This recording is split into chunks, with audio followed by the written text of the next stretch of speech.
আসসালামু আলাইকুম আপুরা, সবাই কেমন আছো? আলহামদুলিল্লাহ ভালো আছি আমি। সবচাইতে কঠিন জায়গা সেলাই, এটা আমার কাছে মনে হয় যেন হাতা সেলাই। আমি জানি না তোমাদের কাছে কোন জায়গাটা বেশি কঠিন লাগে, আমার কাছে হাতাটাই বেশি কঠিন লাগে।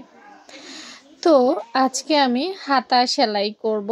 দেখো, হাতা সেলাই করার জন্য প্রথমেই হাতাগুলো এক্সট্রা যে হাতা থাকে আর কি, সে হাতাগুলো আমি সামনের পিঠে এনে রেখেছি, সামনের পাটে আর কি।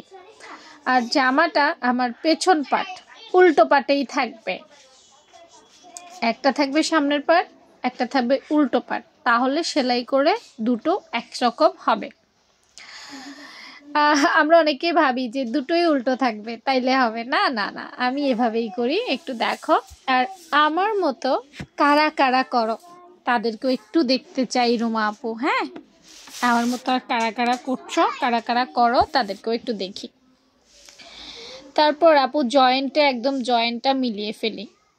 ভেতরে যে জয়েন্ট আছে না, জোড়া দিছি না, ওই জয়েন্ট দুটো একসাথে মিলিয়ে তারপর আমি সেলাইটা স্টার্ট করি।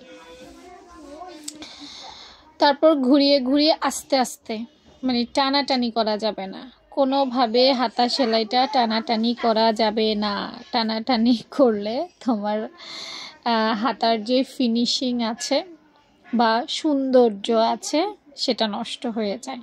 তাই আমি সব সময় চেষ্টা করি আস্তে আস্তে আস্তে আস্তে ঘুরিয়ে ঘুরিয়ে সেলাই করার।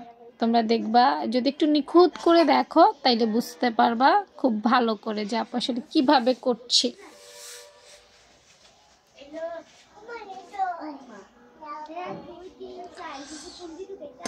প্রত্যেকটা কাজ আপু একটু নিখুঁতভাবে করতে পছন্দ করি, কোথাও যেন অসমান না হয়, ছোট বড় না হয়, এগুলো আমি খুব কেয়ারফুলি দেখি।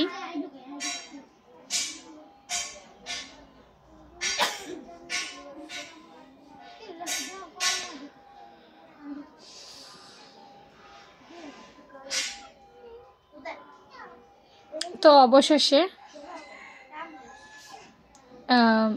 দুটো সেলাই দেওয়ার চেষ্টা করি আমি। হাতার মোহরার মধ্যে আমি সবসময় দুটো সেলাই দেই।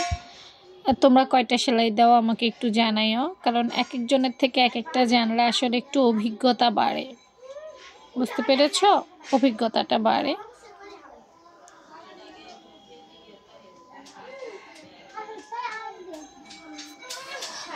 ওকে, তো আমার প্রায় দুটোই সেলাই হয়ে গেছে, মানে দুটো সেলাই আমার হয়ে গেছে কমপ্লিট। আস্তে আস্তে করার পর একটু ঘুরিয়ে ঘুরিয়ে, এই জায়গাটা কেন কঠিন বলছি, কারণ দেখো কতটা সময় লাগছে এই নর্মাল একটা জায়গা, মানে এই জায়গাটা সেলাই করতে।